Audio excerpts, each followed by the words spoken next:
সাবেক প্রধানমন্ত্রী গণপ্রজাতন্ত্রী বাংলাদেশ সরকারের বিরুদ্ধে নিজ নামে এবং তার পরিবারের সদস্যদের নামে পূর্বাচল নতুন শহর প্রকল্পের ২৭ নং সেক্টরের কূটনৈতিক জোনের ২০৩ নং রোড হতে ১০ কাঠা করে মোট ৬০ কাঠা ৬টি প্লট বরাদ্দের অভিযোগ বিষয়ে অনুসন্ধান দল প্রতিবেদন দাখিল করেছেন। তাদের দাখিলকৃত প্রতিবেদন কমিশনে পর্যালোচনা করা হয়েছে। দাখিলকৃত প্রতিবেদন পর্যালোচনায় যে তথ্য উঠে এসেছে তার মধ্যে গতকালকে আমরা আপনাদেরকে একটি মামলার বিবরণ দিয়েছি।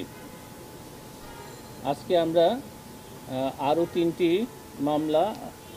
বিবরণ আপনাদের কাছে উপস্থাপন করছি। অভিযোগ সংশ্লিষ্ট জনাব রেহানা সিদ্দিক, পিতা বঙ্গবন্ধু শেখ মুজিবুর রহমান, স্বামী ডক্টর শফিক আহমেদ সিদ্দিক নিজ বা পরিবারের অন্যান্য সদস্যদের মালিকানায় ঢাকা শহরে রাজুকের এখতিয়ারাধীন এলাকায় বাড়ি বা ফ্ল্যাট বা আবাসন সুবিধা থাকার পরও তা হলফনামায় গোপন করে পূর্বাচল নতুন শহর প্রকল্পের অতি গুরুত্বপূর্ণ কূটনৈতিক এলাকায় একটি ১০ কাঠার প্লট বরাদ্দের ক্ষেত্রে ডিআইটি রুলস ১৯৬৯-এর বিধি ৪, ৫, ৬, ৯ ও ১৩A1C এর বিধান লঙ্ঘন করা হয়েছে মর্মে অনুসন্ধানকালে তথ্য উদ্ঘাটিত হয়েছে। আর মেয়ে জনাব টিউলিপ রেজওয়ানা সিদ্দিক ব্রিটিশ পার্লামেন্টের সদস্য হিসাবে দায়িত্ব পালনকালে বেআইনিভাবে অভিযোগ সংশ্লিষ্ট জনাব শেখ হাসিনা সাবেক প্রধানমন্ত্রীকে প্রভাবিত করেছেন।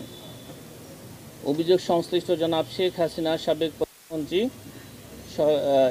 সরকারি কর্মকর্তা হিসাবে দায়িত্ব পালনকালে তার উপর অর্পিত ক্ষমতার অপব্যবহার করে অপরাধজনক বিশ্বাসভঙ্গ পূর্বক তার মাধ্যমে প্রকল্পের বরাদ্দ বিষয়ক দায়িত্বপ্রাপ্ত গৃহায়ন ও গণপূর্ত মন্ত্রণালয় ও রাজধানী উন্নয়ন কর্তৃপক্ষের সংশ্লিষ্ট গণকর্মচারীগণকে প্রভাবিত করে পরস্পর যোগসাজশে নিজেরা লাভবান হয়ে এবং অন্যকে লাভবান করার উদ্দেশ্যে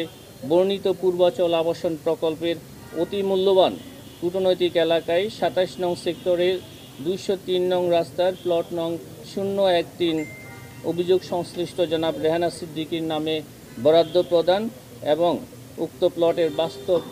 দখল গ্রহণ করার অপরাধে দণ্ডবিধির সংশ্লিষ্ট ধারা এবং দুর্নীতি প্রতিরোধ আইন ১৯৪৭-এর ৫-এর ২ ধারায় একটি মামলা রুজু করা হয়েছে।